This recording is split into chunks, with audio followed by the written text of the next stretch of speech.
xeyir, dəyərli izləyicilərimiz. Ənənəvi olaraq Sosun studiyasında mən Mətanət Məmmədova və dəyərli həmkarım Lalə Mehralıya ilə sizi birlikdə salamlayırıq.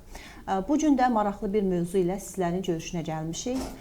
Mövzumuz evdən qaçan uşaqlar və ənənəvi olaraq ali məktəblərə qəbul imtahanından sonra baş verən, gənclər arasında baş verən intiharlardır. Bizim uşaqlarımız evdən niyə qaçırlar və yaxud onlar niyə intihar edirlər? Onları bu yola sövq edən kimlərdir? Bəlkə biz valideynlərik, bəlkə bizim diqqətsizliyimizdir, bəlkə bizim onlara qarşı soyuq münasibətimizdir, bəlkə bizim onlara qarşı təzyiq göstərməyimizdir. Bunların hansıdır? Bax, bütün bunları bugün gəlin birlikdə müzakirə edək. Bizim azyaşlı uşaqlarımız evlərdən niyə qaçırlar, niyə intihar edirlər? Biz nə qədər diqqətsizik, bəlkə cəmiyyət buna şərait yaradır, bəlkə sosial media buna şərait yaradır, bəlkə düzgün qurulmayan dostluqların nəticəsidir bizim uşaqlarımızın evdən qaçması, onların intihara sövq olunması və yaxud da özlərini intihara aparıb çıxarmaları. Bax, bugün bunları müzakirə edək. Bugün cəmiyyətimizin də ən aktual mövzularından biridir bu mövzular.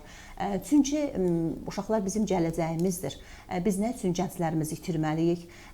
Bəlkə təhsil proqramında bir dəyişiklik olunmalıdır. Bəlkə bizim ailə dəyərlərimizə nəsə əlavə olunmalıdır. Çünki bizim yaşadığımız dövr internet dövrüdür.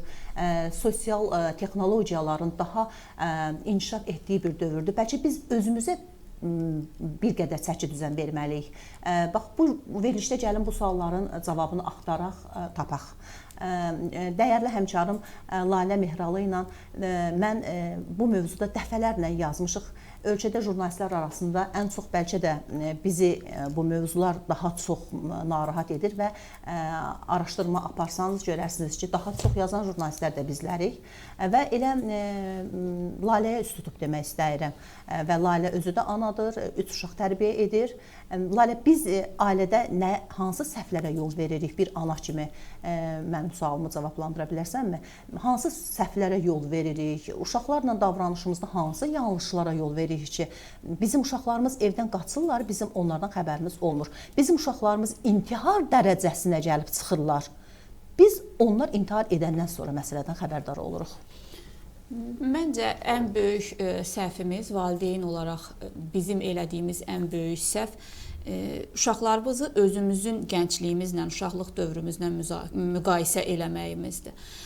Çalışırıq hər şeyi övladımızın hazırki dövrünü, hazırki yaş ərəfəsini öz uşaqlığımızla müqayisə eləyək ki, mən belə idim, sən beləsən. Bizim dövrümüz belə idi, sizin dövrünüz belə.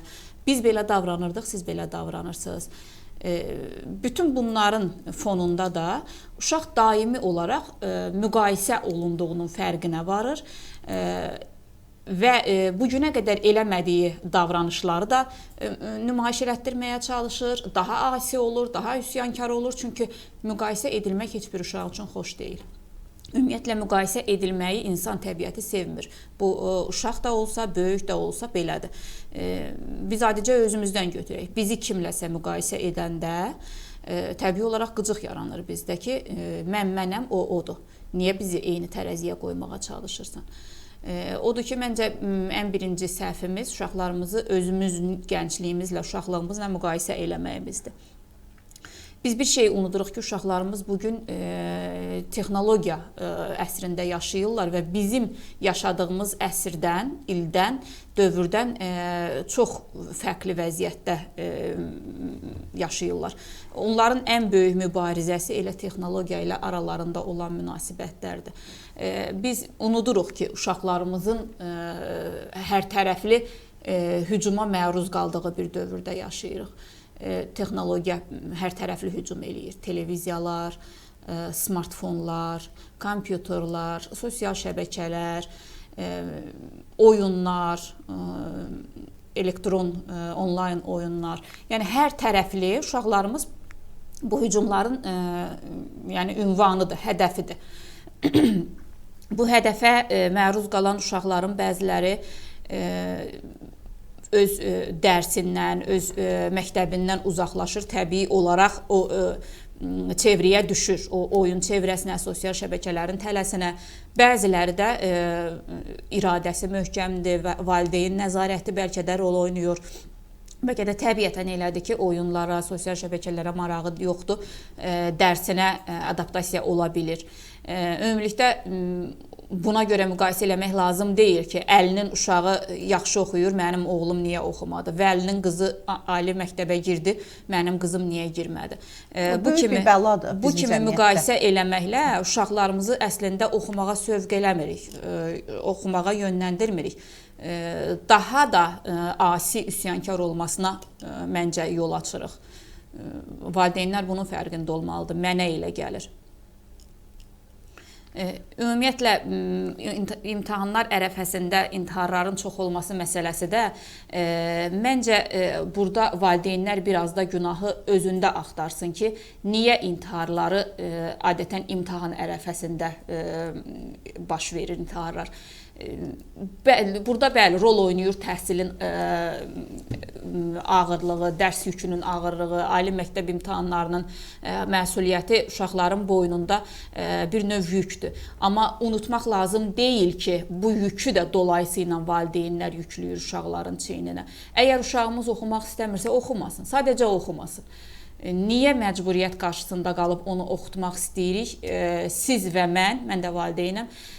Ona görə ki, övladımızın gələcəyindən narahatıq, oxumayan insanların gələcəkdə işlə bağlı, həyatla, rifahla bağlı ciddi problemlərinin olduğunu dəfələrlə müşahidə eləmişik. Və bir məsələ də var burada ki, oğlanların oxumasını valideynlər qızların oxumasından daha çox istəyir, ali məktəbə qəbul olmasını. Niyə? Əskərliyə mümkün qədər gec getməsinin tərəfdarıyıq biz oğlan övladlarımızın. Yəni 18 yaşında yox, 22 yaşında, 23 yaşında əskər getməsinin tərəfdarıyıq. Bu anlaşılandır, bu başa düşüləndir. Bir oğlan valideyni kimi mən də başa düşürəm bu cür düşünən valideynləri, çünki özüm də eyni hissləri keçirəm. 18 yaşında uşaqların, oğlanların beyni qanlı olur, dəliqanlı yaşındadılar və 18 yaşında hərbi rejimə, əskərlik keçdikləri yerdəki təlimlərə asi davrana bilərlər, üsyankar ola bilərlər. Bəlkə əskərlik yaşını biraz qaldırmaq lazımdır. Ona görə də əslində ali məktəbə qəbul məsələsində mən sizə keçən dəfə dedim, kollec və texnikumlara, eləcə də peşə məktəbinə 11-ci sinifdən qəbul olanda oğlanlara möhlət hüququ verilmirlər. Niyə verilməsin? Niyə verilməlidir? Bax, əsas məsələ buradadır. Gəlin sizdən bir şeyi müzakirə eləyək. Biz deyirik ki, hamı ali təhsil almamalıdır. Hamı ali təhsil alsa, bəs peşəkar kim olacaq? Tutaq ki, mən istəyirəm övladım tam orta təhsil alsın. 11-ci sinifə qədər təhsilini aldı, tam orta təhsil haqqında sənədə sahib olsun. Aldı, yaxşı, atestatımızı aldıq. Bundan sonra mən istəyirəm övladım tutaq ki, xarrat olsun, bənna olsun, dülgər olsun və yaxud da ki, fərqli bir peşə sahibi olsun, dəmirçi olsun. Mən övladımı yazdırıram peşə məktəbinə. 18 yaşı tamam olan kimi övladımı çağırırlar əskərliyə.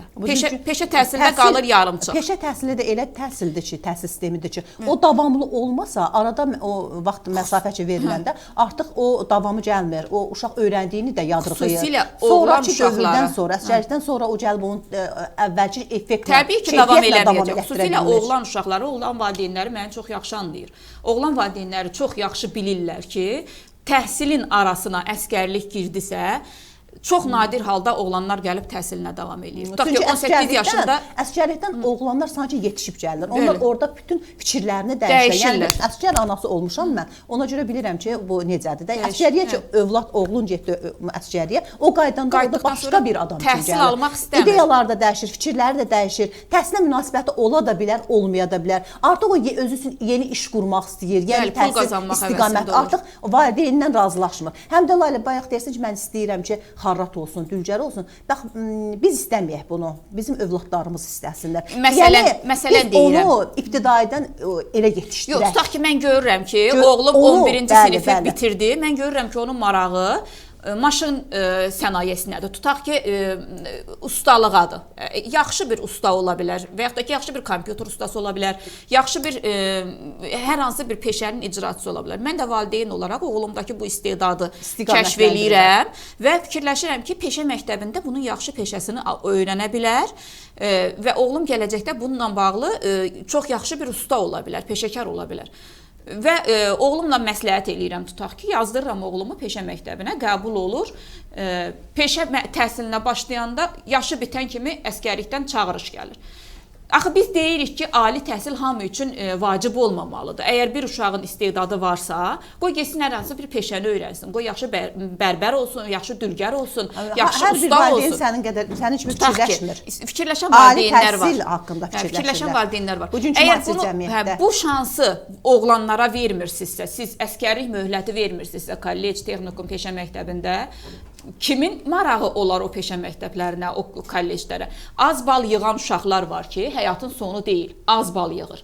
Valideynlər başa düşür ki, az bal yığdığına görə ali təhsil ocağına gedə bilməyəcək, yəni müsabiqədən keçə bilməyəcək, kollecə düşməlidir. Qız olanda heç bir problemi yoxdur. Qız uşağıdır, göndərir, kollecini oxuyur. Balına uyğun bir kollecə bir ixtisası seçir, gedir oxuyur. Amma oğlan olanda problem buradan yaranır.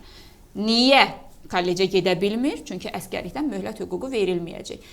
Belə olan halda valideyn təzyiq göstərir ki, mən illərdir sənə ödəniş eləyirəm kurslara, müəllimlərə, repetitorlara bu qədər xərc eləmişəm. Niyə sən gəldin az bal topladın? Burada nə olur? Oğlan və ya qız fərqi yoxdur. Öz çiynində məsuliyyət hiss eləyir.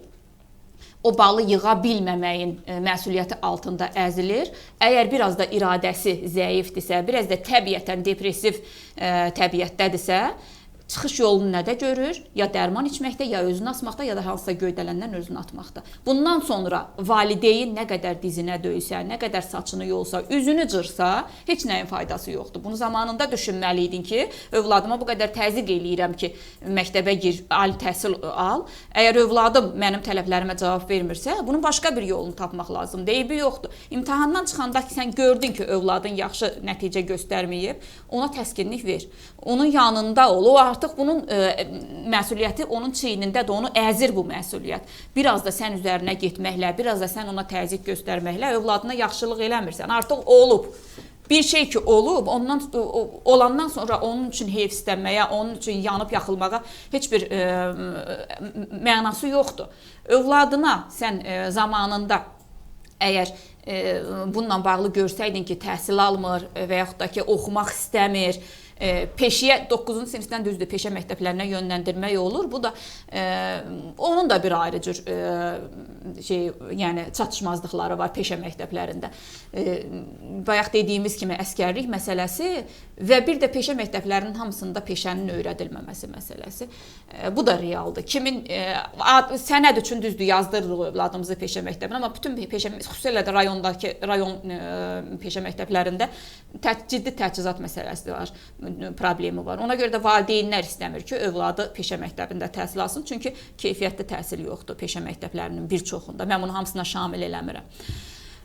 Burada da təbii olaraq ali məktəbə üz tutmaq fikrində olur valideynlər. Bayaq dediyim kimi 18 yaşından övladını sığortalamaq niyyətindədirlər. Çünki istəmirlər o yaşda əskər getsin, o yaşda, beyni qanlı yaşda, dəli qanlı yaşda əskər getməklə. Narahatdırlar övladlarından. Biraz da dövrün uşaqlarına siz... Problem tək əskərlik məsələsi deyil bu siz burada bizim qonşuluğumuzda məktəb var. İş yerimizin qonşuluğunda məktəb var. Siz oradan çıxan uşaqların cüssəsini görəndə özünüz görürsünüz ki, o uşaqların cüssələrinin heç bir əskərlik üçün uyğun formada deyil. Çox cılızdır dövrün uşaqları. Düzdür, boy məsələsi oğlanlarda, qızlara nisbətən oğlanlarda boy məsələsi var. Boyları kifayət qədər uzanır. Amma cüssəcə, bədəncə çox zəifdirlər, həddindən artıq zəifdirlər. Onlar o hərbi şəraitə, hərbi qayda qanuna, təlimlərə nə qədər uyğunlaşacaqlar, nə qədər dözəcəklər, bax bu da müqayisəli məsələdir. Cırdır nəslimiz, artıq bir neçə ildir ki, 10 ilə yaxındır ki, nəslimiz cırdır və elə belə də davam eləyir. Mən fikir verirəm, siz bilmirəm ona fikir vermisiniz. bizim rus əsilli şagirdlərimizin bədən quruluşu, cüssəsi Azərbaycan əsilli şagirdlərin quruluşundan daha yaxşıdır, daha keyfiyyətlidir. Qızları da, oğlanları da.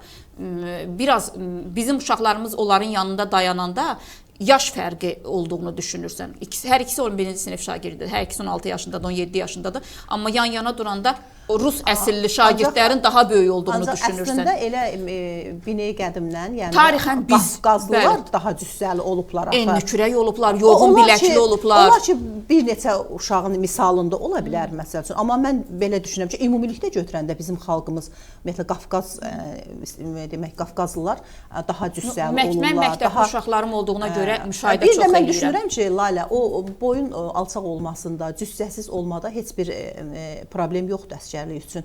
Çünki bilirsən indiki psixoloji baxımdan da yetişmək məsələsi var. 90-cı illərlə müqayisədə 90-cı illərdə uşaqlarımız əsgər gedəndə həqiqətən narahat olmağına dəyərdi. Çünki bizim hərbi hissələrimiz ümumiyyətlə hərbi formalaşmamışdı, milli ordu formalaşmamışdı, təchizat yox idi. Hərbi hissələr demək olar ki, şəraitsiz bir binalarda olurdu və yaxud da ki, oradakı o hərbi işlər var, onlar yerli yerində aparılmırdı da. Yəni tamamilə hərbi hissələr formalaşmamışdı. Ancaq məsəl üçün bu gün bir 20 il bundan əvvəldən bu yana götürsək, o müstəqilliyin o ilk 10 illiyində ola bilərdi ki, biz uşaqlarımız əsgərliyə gələndə biz narahat olardıq.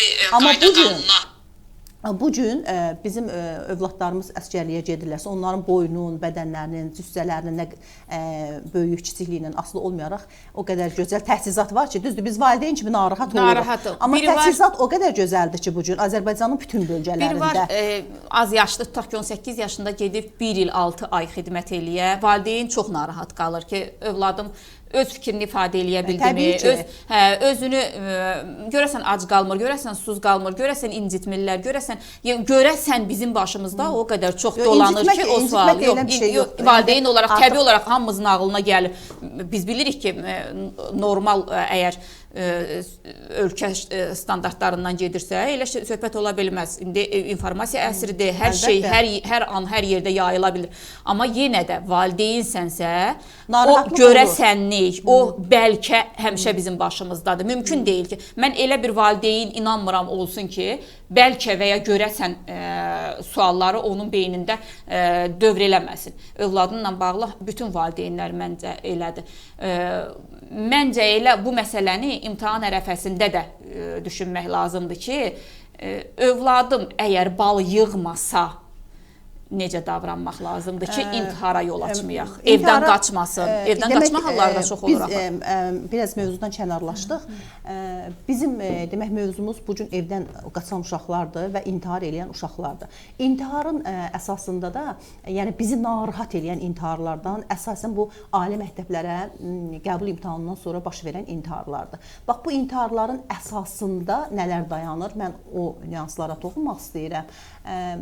Bizdə Azərbaycan cəmiyyətində hardasa son 15 ildə belə bir tendensiya var ki, hər bir valideyn istəyir ki, onun övladı təhsil alsın, ali təhsil alsın. Ali təhsil dəbi, belə bir şey var bizdə, ali təhsil dəbi. Necə ki, bir paltar dəbidə olur, ondan hər kəs almaq, geyinmək, necə deyirlər, el arasında belə bir söz var, gözünün qurdunu öldürmək istəyir.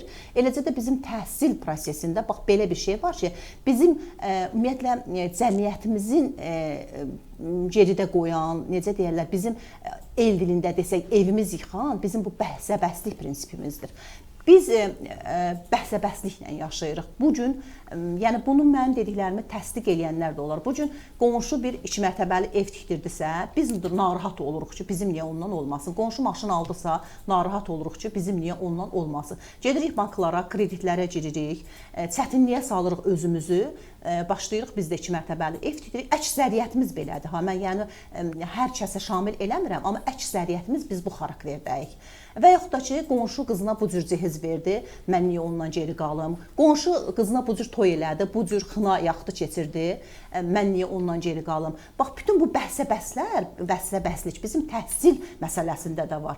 Qonşunun uşaqları 3 övladı ali təhsil aldısa, mənim övladım niyə təhsil almasın? Onunla mənim nəyim kəsirdi? O da ayda repetitora 5 fənn üzrə uşaq göndərir, mən də göndərirəm. Nə üçün onun uşağı getdi, ali təhsil aldı, mənimki almasın? Bax, bu kimi problemlər bizim cəmiyyətimizdə necə deyirlər, övladlarımızda da stres yaradır. O ailədə böyüyən uşaqlar stresslə böyüyürlər ki, sabah mənim əgər valideynim məni 5 fəndən repetitor yanına qoyubsa və 5 fəndən 500 manat, 450 manat hansısa bir civarda pul ödəyirsə, vəsait ödəyirsə, əgər mən gedib qəbul imtahanında müəyyən bal toplaya bilməyəcəyəmsə, necə olacaq görəsən? Və artıq demək olar ki, 9, 10, 11-ci siniflərdə bizim uşaqlarımızda bu stresslər yaşanır, toplanır. Ali məktəbləri imtahan zamanı onlar imtahan verirlər, nəticələr çıxandan sonra artıq bu stres böyüyür, qloballaşır.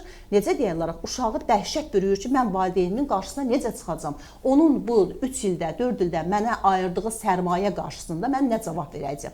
Beləliklə də bəzi bizim gənclərimiz artıq psixoloji zəiflik yaşayır və özünüz intihara sövq edir ki, mən valideynin qarşısına hansı balı qoyacam. Bu məsələnin bir tərəfi. Digər tərəfdən isə bizim yaxşı oxuyan şagirdlərimiz var. Onlar abituriyent kimi imtahan verəndən sonra, məsələn, bax, keçən illərdə olmuşdu, elə biləm 18-ci ildə də olmuşdu, 23-cü ildə də olmuşdu, elə Naxçıvanda olmuşdu belə hadisələrdən biri ki, yüksək bal toplamışdı, 580 bal toplamışdı qız, gedib intihar eləmişdi. Yəqin o da onun öz gözləntisi olmuydu. Yaxşı şey tələbə olubdu. Çox parlaq bir şagird intihar eləmişdi. Qəşəng də balı var idi. 580 bal. İndi onun artıq onun gözləntisi olmadığı üçün. Ancaq ümumilikdə biz övladlarımızı düzgün istiqamətləndirmirik. Biz onların, bayaq Lalə gözəl bir məsələyə toxundu. Gözəl peşə məktəbləri var, gözəl kolleclər var. Biz nə üçün ali təhsil iddiasındayıq? Bax, bu suala gəlin cavab axtaraq. Nə üçün biz hər birimiz düşünürük ki, bizim övladlarımız yalnız ali təhsilli olmalıdır. Burada bir şey də rol oynayır ki, var, zərgərlik var, dülgərlik var, xarratlıq var, dərzlik var, bu makyaj eləmə işləri var. Gözəl peşə məktəbləri var. Məşğulluq mərkəzləri tərəfindən də hətta göndərilir. O gözəl peşə yönümlü istiqamətli məktəblər açılıbdır indi. Regionların hər birində də var. Biraz da bir sizinlə rol oynayır burada. İş axtarma prosesində tələb olunan o diplom. Nə olursan ol, hansı sahəyə müraciət edirsən elə deyirlər diplomun var. Halbuki bu diplom, bunun bu işində ümumiyyətlə işinə yaramayacaq bir istiqamətdir. Tutaq ki, ali təhsil haqqında bizim cəmiyyətimizdə ümumiyyətlə bir çox sahələrdə nizam-intizam artırılmalıdır, gücləndirilməlidir və bizim təhsil sistemimizdə də yanlışlıq var. Bizim təhsil sistemimizdə yanlışlıq ondan ibarətdir ki, bizim övladlarımız 200-300 bal arası toplanan balla heç bir ali təhsil ocağının qapısından içəri keçməməlidir əslində. Bizim təhsil sistemimizdə belə əsaslı bir dönüş yaradılmalıdır. Əgər bizim təhsil sistemində bu 200-300 bal arası bal toplayan uşaqlar, abituriyentlər universitetlərə qəbul edilməsə, bizim cəmiyyətimizdə də belə bir fikir formalaşar ki, bu aşağı baldan yana valideynlər bu qədər bəhsəbəslik prinsipi həyata keçirməzlər. Və uşaqların da intiharlarına səbəb olmazlar. Onlar bilərlər ki, aşağı yaşlardan bilərlər ki, bir də onu mən qeyd edeyim ki, söz arası. Əvvəllər məktəblərdə, mən özüm övladlarım məktəbdə oxuyanda bunun şahidi olmuşam ki, hər rübdə, hər ayda test imtahanları keçirilirdi və valideyn evdə bilirdi ki, mənim uşağımın, övladımın artıq biliyi hansı səviyyədədir. Artıq onları bir neçə ildir ki, yığışdırıblar. Test imtahanları, var. Çox təsadüf, o qədər keçirilmir. Yəni, bunu hər bir valideyn müşahidə eləyir deyə ki, mənim övladım nə qədər bal toplayır və o müşahidə olunduqca da sən artıq bilirdin ki, mənim övladım bu istədiyi ali məktəbə, mən istədiyim ali məktəbə girə biləcək, bilməyəcək. Mən bunu başqa istiqamətləndirim. Mən əslində bir şey müşahidə eləyirəm axır vaxtlar. Bax, bu test imtahanlarında, qəbul imtahanlarında qapalı suallar var, açıq suallar var. Nədir qapalı suallar? Bildiyimiz ənənəvi testlər, A, B, C variantları. Açıq suallar nədir? Mətn verir sənə və mətnə uyğun bir neçə sual tələb edir ki, onu orada izahlı formada yaz, açıq sualı. Tutaq ki, ədəbiyyatdır, dildir, hər hansı bir sualdır. Uşaqlar öz fikrini açıq sualda izah edib yaza bilmir. Nəyin nəticəsidir?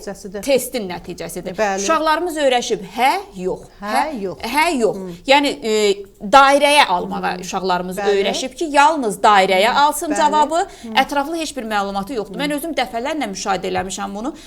Övladlarım imtahan verəndə, tanışların, yəni tanıdığım insanların övladlarının əksəriyyətinin açıq sualla bağlı, xüsusilə də dil və ədəbiyyatla bağlı olan açıq suallarda ciddi problemləri var. Çünki həm də məktəblərimizdə əvvəlki illərdə olduğu qədər imla, ifadə, imla yazı məsələsi yoxdur. Şifahi dərs ümumiyyətlə yoxdur. Xatırlayırsınız? Ancaq sinifdə xarici oxular olurdu, şifahi dərslər olurdu. Biz imtahanı necə verirdik? Bilet çəkirdik. İfadə yazırdıq. Biz imtahanı necə verirdik? Bilet çəkib öz fikirlərimizi ifadə edirdik. İndi uşaqlar robotlaşdırılıblar. Bəli. Uşaqlar yalnız hə və yoxu bilirlər. Bu da nə deməkdir? İmtahan nəticələrinlə bağlı hər şeyə hazır olmalısan. Biri var ki, sən biləsən, özünü rahat ifadə eləyəsən, açıq sualların cavabını tutaq ki, yazanda özünü rahat ifadə eləyəsən, 100% əminsən ki, Dəli Kürü məsələn kim yazıb? Dəli Kürdəki personajların xarakteristikasını tutaq ki, vermək lazımdır. Sən orada verməlisən. Cahandar ağa kimdir? Tutaq ki, Zərnigar kimdir və yaxud da ki, Şamxal kimdir, Rus Əhməd kimdir? Hamısının xarakteristikasını o əsəri oxuyan xarakteristikanı verəcək. Bizim uşaqlarımız bugün heç nə oxumur. Uşaqlarımız yalnız hə və yox ətrafında təhsil alırlar. O test imtahanlarında da qənaətbəxş nəticə olmayanda açıq sualların balı, qapalı sualların balına nisbətən çoxdur. Ona görə açıq sualların yaxşı yazanda yaxşı da bal toplayır uşaqlar. Yaxşı yazmayanda da balı əskik gəlir. Bu da ciddi olaraq bal əskikliyinə təsir göstərir, balın nə qədər az olması məsələsi. Məncə test üsulu bu il sonuncudur. Bu il ya gələn il sonuncudur. Məlikə xanım elə bir açıqlama vermişdi ki, dəyişiləcək. Ola bilsin dəyişiləcək. Bilmək olmaz yenə test olacaq. Yenə dediyim kimi bizim ümumiyyətlə təhsil sistemimizdə çox problemlər var. Bizim təhsil sistemimiz dəyişilməlidir. Bu biraz da yenə mən bu gün yenə onu demək istəyirəm. Bax bu studiyadan ki 200 balla 200-300 bal aralığında bal toplayan bizim abituriyentlərimiz heç vaxt ali məktəb tələbəsi olmamalıdırlar. Kolleclərimiz var, yönləndirilməlidir kolleclərə. Və kolleclərə belə olsa, Lalə, inanırsan, belə olsa, o əsgərlikdən o möhlət hüququ da uzadılacaqdır. Uzadılır. Tutaq ki, 18 yaşında məktəbi veriləcək. Çünki kolleclərə daha çox oğlanlar da olacaqdır. Bir il hüquq verirlər. Tutaq ki, 18 yaşında məktəbi qurtardın, ali məktəbə hazırlaşmaq, sənəd vermək üçün 19 yaşına qədər möhlət hüququn var. Valideyn də düşünür ki, 19 yaşına qədər verib, mən elə kollecə göndərim övladımı. Kollecin birinci kursunu bitirməmiş gəlirlər, başını üstünü kəstirirlər ki, o yarımçıq qalmış təhsil olur. Sən burada həm valideynin həvəsini qırmış olursan, həm uşağı təhsildən uzaqlaşdırırsan. Yeniyetmə gəncin bir həvəsli, təhsilə bir mənim həvəsli bayaqdan dövrü olur. dediyim məsələ Nə odur. üçün valideynlər istəyirlər ki, məhz uşaqları birinci il ali məktəblərə daxil olsunlar, kolleclərə. Çünki ikinci il artıq, xüsusilə də indiki dövrdə, sosial şəbəkələr dövründə artıq o bir ildən sonra başqa bir insana çevriləcəkdir. Bizim övladımız bildiyimiz kimi. Yəni mövzudan biraz uzaqlaşırıq biz. Bu intiharları mən düşünürəm ki, valideynlər bax bu təhsillə valideynlər ümumiyyətlə mən həmişə deyirəm ki, valideyn, təhsil, məktəb, valideyn, şagird üç bucağı olmalıdır. Bu üç bucaq nə vaxtda yəni öz necə simmetriyasından çıxmayacaqdırsa, düzgün formalaşacaqdırsa, ondan sonra biz cəmiyyətdən danışa bilərik. Mən düşünürəm ki, bizim təhsil ümumiyyətlə sistemimiz ümumiyyətlə dəyişilməlidir ki, valideynlərin də şuurunda belə bir fikir formalaşsın ki, mənim övladım 200 balla ali məktəbə girə bilməyəcək. Düşünür ki, 200 balla toplasın da 200 bal toplasın, 200-300 bal toplasın. Mən də gedim banklardan kredit götürüm, bu ödənişli üsullarla bunu bu təhsil alsın. Ödənişli üsullar da get-gedə artırılır, get-gedə artırılır. Bax, bir 10 il bundan əvvəlki illərlə müqayisə eləsə, artıq baxarsan ki, universitetlərdə ödənişli üsullar daha geniş yayılıbdır. Bu bir şey. Ödənişli fakültələr çoxalıbdır. Əslində bu kollec məsələsini mən niyə gündəmə gətirdim? Əsgərlikdən möhlət hüququ məsələsi. Biz bilirik ki, burada ali təhsil ocaqlarına qəbul ola bilməyən, xüsusilə də oğlan uşaqları var ki, valideyn məcbur olur onu xaricdə təhsil almağa göndərir. İmtahan yolundan gedənlər də var, attestat yolundan ortalaması qiymətindən də gedənlər var. Yaxşı olardı ki, onsuz da valideyn xərc çəkir, xaricdə o uşağını oxudur və buradakından qat-qat artıq xərc çəkir. Yaxşı olardı ki, kollecdən möhlət hüququ olardı, əsgərlikdən möhlət hüququ olardı kollecə qəbul olan oğlan uşaqlarının. O vəsait, o maliyyə də bizim elə ölkə daxilində qalardı. Bir halla ki, oxutmaq istəyirik biz övladımızı, elə kollecdə oxusa da problem yoxdur. Çünki bugün elə bir imkan var ki, kolleci oxuyub qurtarandan sonra, hətta bəzi yüksək peşə təhsil ixtisasları var ki, peşə məktəblərində oxuyub qurtarandan sonra bakalavr kimi peşə məktəbindən birbaşa ali təhsil ocağına qəbul olunursan imtahansız. Bir neçə ixtisas peşə məktəbində məktəblərindədir və texnikum və kolleclərin əksəriyyəti də subbakalavr təhsilindən ali məktəbə tələbə göndərə bilir. Belə eləsələr, möhlət hüququ verilsə, o valideynlərin əksəriyyəti o maliyyəni heç xarica xərcləməz, ölkə daxilində o maliyyə dövr eləyər və övladımız da gözümüzün önündə təhsil alar təbii olaraq. Bununla bağlı da məncə nəsə eləmək lazımdır. Bu müzakirə olundu əslində kollecə qəbul olan oğlan uşaqlarına möhlət hüququnun verilməsi, hərbi xidməti keçmək üçün möhlət hüququnun verilməsi məsələsi Milli Məclisdə müzakirə olundu. Amma bir yerə varılmadı, bir nəticəsi olmadı. Biz təkrar təklif eləyirik hörmətli deputatlarımızdan bu məsələni gündəmə gətirsinlər, müzakirə eləsinlər. Oğlan uşaqlarının əgər balı azdırsa, ali təhsil ocağına kifayət qədər bal yığa bilməyibsə qəbul üçün, o balla çox yaxşı kollecdə təhsil ala bilər. Yaxşı bir mütəxəssis ola bilər, yaxşı bir usta ola bilər, yaxşı bir peşəkar, öz sahəsinin peşəkarı bilmişi ola bilər. Amma o möhlət hüququ verilsə, biz daha ürək rahatlığından övladımızı kollecə göndərərik. Həm də Layla, indi oğlanların da sayı ölkədə az deyil ki. Son 15 ildə oğlanlar qızlardan çox doğulur. Oğlanlar qızlar. Bu da o deməkdir ki, selektiv abortun nəticəsidir. Selektiv abortun nəticələridir ki, oğlanlar qızlardan çox doğulur. Neçə ildir ki, statistika göstərir ki, hardasa bir qız nisbətinə 6 oğlan doğulur. Ona görə də bizim heç oğlan sarıdan da problemimiz yoxdur ki, əsgərliyə çatmır. Çatmaya deyilə bir söhbət yox. Ona görə də bax bunun özü də o möhlət hüququnu verməyinə bir əsas stimul yarada bilər. Və qayıdırıq digər mövzumuza, bizim bu 13-15 yaşlı uşaqların intiharı məsələsinə, bu məsələlərdə artıq son günlər medianı zəbt edən məsələlərdən biridir. Bax, bizim övladlarımız nə üçün 13-15 yaşında evdən qaçır? Bizim dövrlərimizdə, yəni bir 30 il bundan əvvəlin uşaqlığında, yeniyetməliyində ümumiyyətlə evdən qaçmaq ifadəsi, ümumiyyətlə evdən qaçmaq nə deməkdir? Biz bunu dərk edə bilməzdik ki, yəni evdən qaçmaq nə demək olar ki? Yəni evdən çıxıb getmək nə demək olar ki? Bax, bu məsələlərə bugün bu suallara cavab axtarırıq ki, bizim övladlarımız evdən niyə qaçırlar? Onları evdən çıxıb getməyə, valideynlərini, öz isti ocağını tərk etməyə kimlər vadar edir? Bəlkə biz valideynlər verilişində əvvəlində dediyim kimi, bəlkə biz valideynlərik günahkar. Bəlkə biz onlara daha çox vaxt ayırırıq. Bəlkə onların problemi ilə daha çox maraqlanmırıq. Bəlkə onların həyatında baş verənləri mükəmməl şəkildə izləyə bilmirik. Özümüzə daha çox vaxt ayırırıq. Bəlkə əlimizdəki telefonlar, seriallarımız ki, onları saniyə və saniyə izləmək məcburiyyətindəyik. Artıq bir asılılıq yaranıbdır bizdə. Bəlkə onlar imkan vermir ki, övladlarımıza daha çox vaxt ayıraq, onun həyatında olan hadisəni izləyək.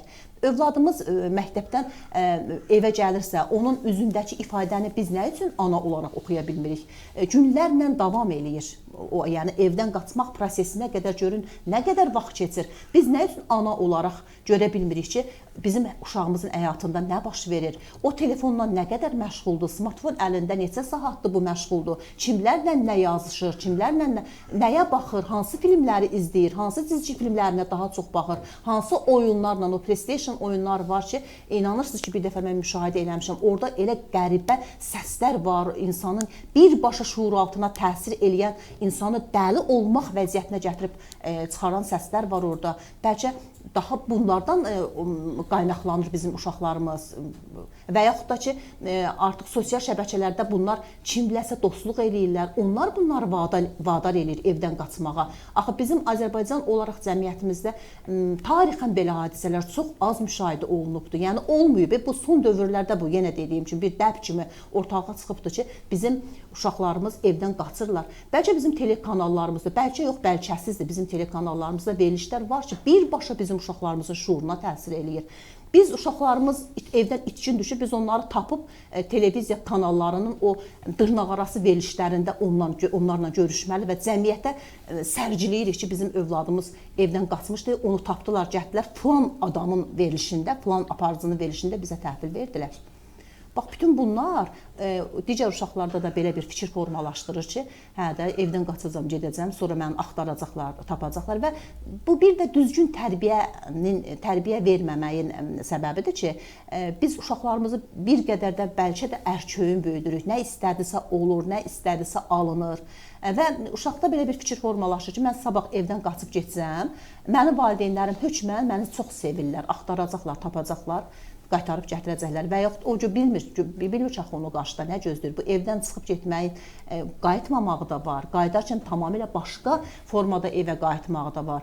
Bax, bütün bunlar o qədər problemli məsələlərdir. Yəni biz cəmiyyət olaraq bu məsələləri çözməliyik. Cəmiyyət olaraq bu məsələlərə son qoymalıyıq. Aid qurumlar var bu məsələlərlə, yəni polis şöbələrində yeniyetmələrlə işləyən şöbələr var, icra hakimiyyətlərində var, ailə, qadın, uşaq problemləri üzrə komitə bu məsələ ilə daha yaxından maraqlanmalıdır. Nə üçün çoxalır, get-gedə çoxalır bizim cəmiyyətimizdə 13, 12, 15 yaşlı uşaqlarımızın evlərimizi tərk eləməyi.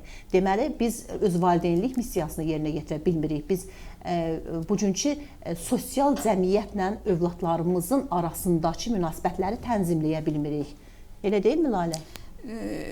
Həm elədir, həm də burada kənar amillər də var ki, bəzən siz hamısını qeyd elədiniz, demək olar ki, elə ailələrdən uşaqlar qaçır ki, bəzən ultra ziyalı ailədir. Bu yaxınlarda olmuşdu belə bir hadisədə. 14 yaşında oğlan çox da ziyalı mədəni ailədən qaçmışdı. Sonra indi o ziyalı mədəni ailə ola bilər. Hə, sonra da məlum oldu ki, niyə qaçıb? Dərs yükünə görə qaçıb. Uşaq deyir ki, mənim dərsim çoxdur, mən çox məşğəliyə gedirəm. Yəqin o valideyn də ziyalı olaraq deyir ki, oxumalısan, valideyn də təbii olaraq istəyir ki, öz ziyalı ailəsinə uyğun ziyalı uşaq yetişdirsin. Amma yenə də mən deyirəm, bir ziyalı kimi o uşağın potensialını görməlidir. O potensiala sığışdırmalıdır onu. Biz necəyik? Hər şey tələb eləyirik övladımızdan. Onu geyindiririk, onu yedizdiririk, onun hər təminatını həyata keçirdirik. Maddi olaraq bütün ehtiyaclarını ödəyirik, amma onun ruhunu doyuzdurmuruq. Ruhunu oxuya bilmirik. Ruhu acdır uşaqların. Biraz da bunda mən həmişə deyirəm bunu, bir neçə dəfə də efirlərdə demişəm. Bizim uşaqlarımızı biraz da pandemiya pozdu. O pandemiyadakı bizim gördüyümüz maddi zərərlər ki var idi, kiminin əzizi rəhmətə getdi, kimi çox ciddi xəstəlikdən qayıdıb qalxa bildi. Bunlar işin görünən tərəfləridir. İşin görünməyən tərəfləri bizim mənəviyyatımıza, bizim əxlaqımıza vurulan zərbələr oldu. Təhsilimizə vurulan zərbə oldu. Smartfon tanımayan uşaqlarımıza belə məcbur olaraq smartfon aldıq, verdik ki, az yaşlı uşağa ki, dərsindən yer qalmasın. Bu da nəyə səbəb oldu? Elektron asılılığa, onlayn həyat yaşamağına, virtual müstəviyə keçməyinə, yəni özümüz öz əlimizlə öz başımıza bəla açdıq desək yeridir. Biz buna məcbur olduq. Övladımızın bütün dərsləri virtual platformadaydı. Amma sonra o smartfondan uşaqlarımız dərs üçün istifadə eləmədi.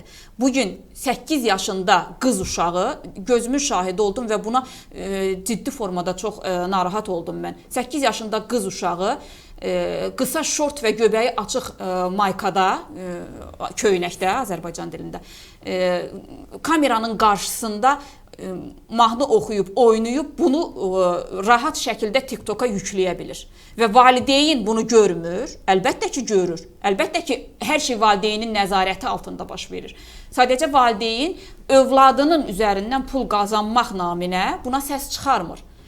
Bugün 10 yaşında, 16 yaşında, 15 yaşında, 13, yəni istənilən yaş qrupunda uşaqların sosial şəbəkədə hesabları var. Bax ki, müəyyən yaşa çatdı, özü yaxşını, düzü, əyrini, doğrunu anladı, həmin yaşda olar istifadə eləsin. Amma 13 yaşında, 12 yaşında, 8 yaşında bir uşağın nə işi var ay valideynlər sosial şəbəkələrdə? Niyə o uşaqlar kiminsə diqqət mərkəzində olmalıdır, kiminsə hansısa geni pozuğun diqqətini cəlb eləməlidir o uşaqlar. Bu günlərdə siz gördünüz Ağstafada baş verənləri.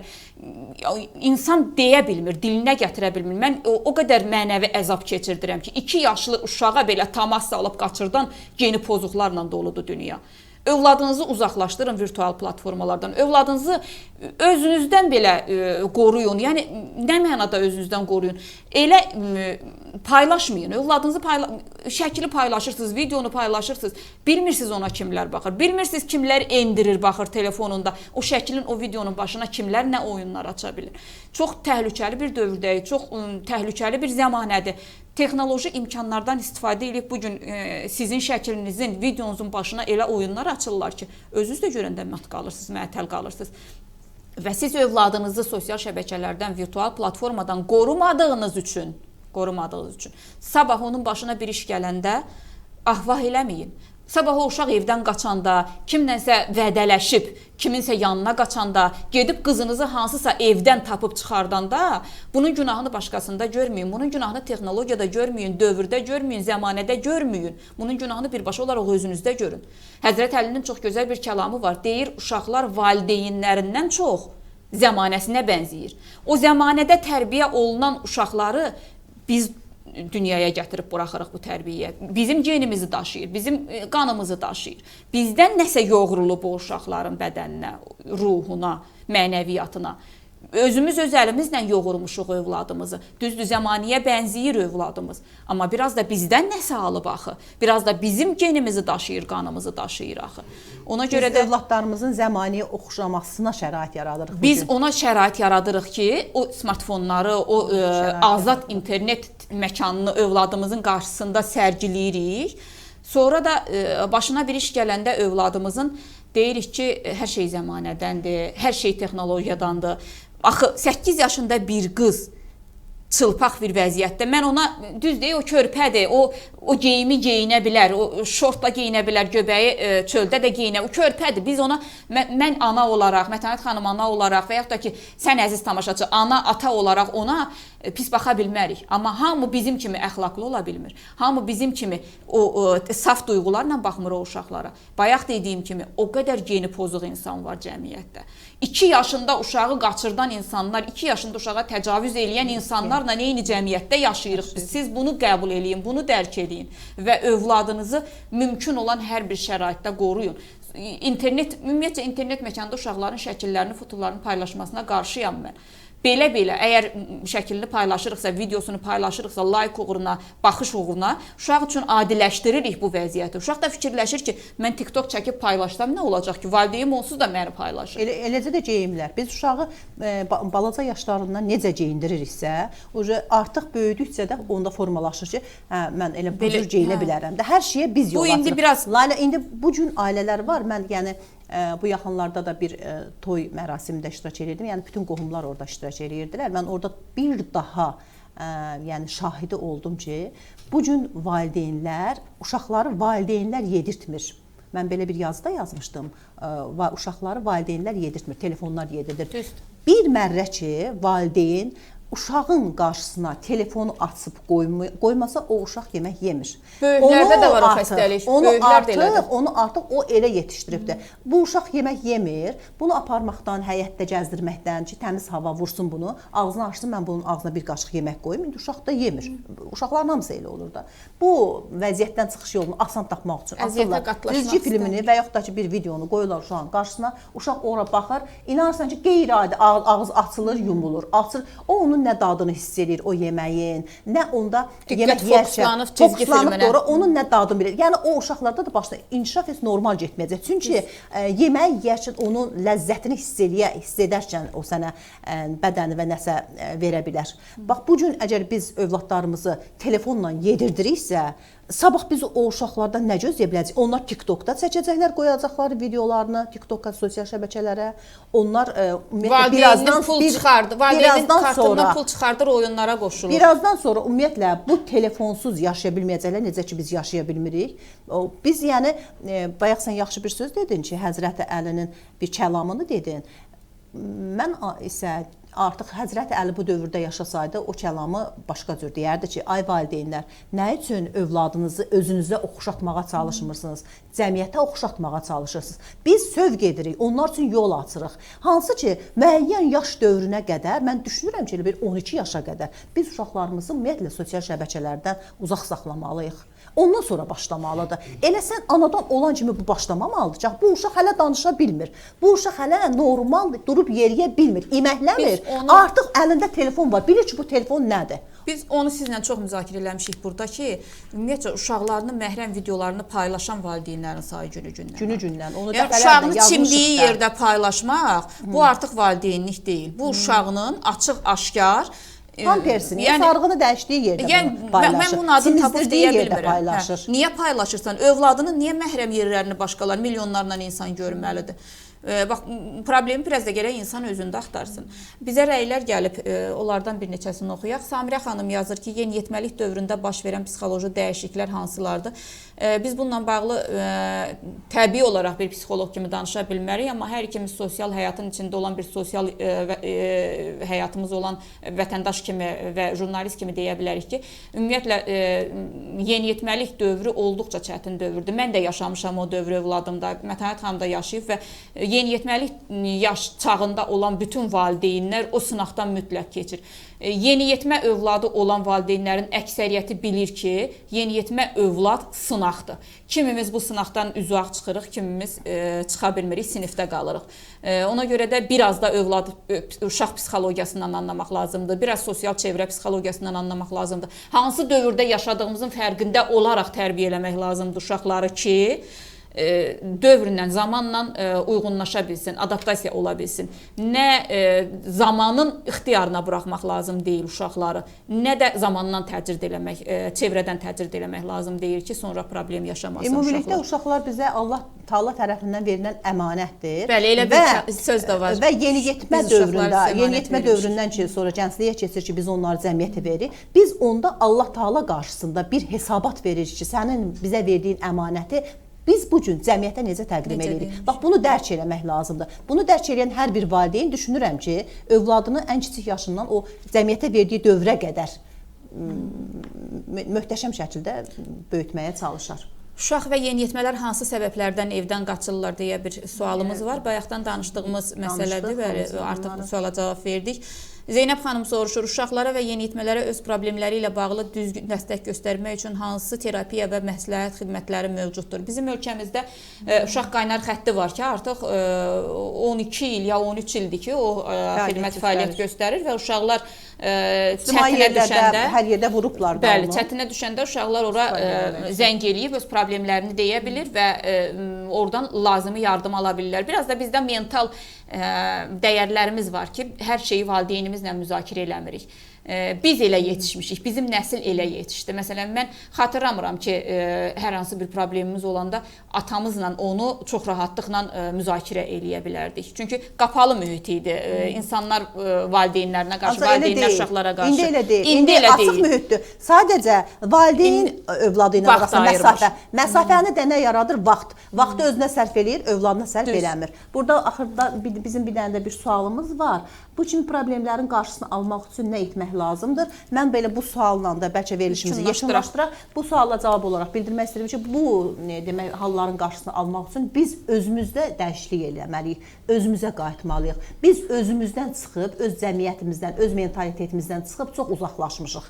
Biz bir qədər cəmiyyət olaraq, Azərbaycanlı olaraq, yəni qədim adət-ənənəsi, ailə dəyərləri olan bir cəmiyyət kimi özümüzə qayıtmalıyıq. Nə qədər ki özümüzə qayıtmamışıq, bu problemlər baş alıb gedəcəkdir. Ailəmizə qayıtmalıyıq, uşağımızla məşğul olmalıyıq, ona nəzarət eləməliyik, münasibətlərimizi əvvəlki illərdəki kimi qurmalıyıq. Düzdür, bəzən deyirik ki, əvvəlki illər, indiki illər fərq, amma mən düşünürəm ki, ana hər zaman anadır, ata hər zaman anadır. O öz missiyasını 30 il, bir əsr bundan qabaq da eyni formada həyata keçirməlidir, bu gün də eyni dərəcədə həyata keçirməlidir. Yoxsa biz ailələrimizdən 13, 12, 13, 15 yaşında qaçan uşaqları çox müşahidə eləyəcəyik. Ali məktəbləri, imtahanları, nəticələri məlum olandan sonra imtahan edən uşaqlarımızın sayı, abituriyentlərin sayı, gənclərin sayı ildə daha da çox artacaqdır. Ümumiyyətlə, cəmiyyət olaraq özümüzə qayıtmalıyıq, özümüzə düzəliş verməliyik.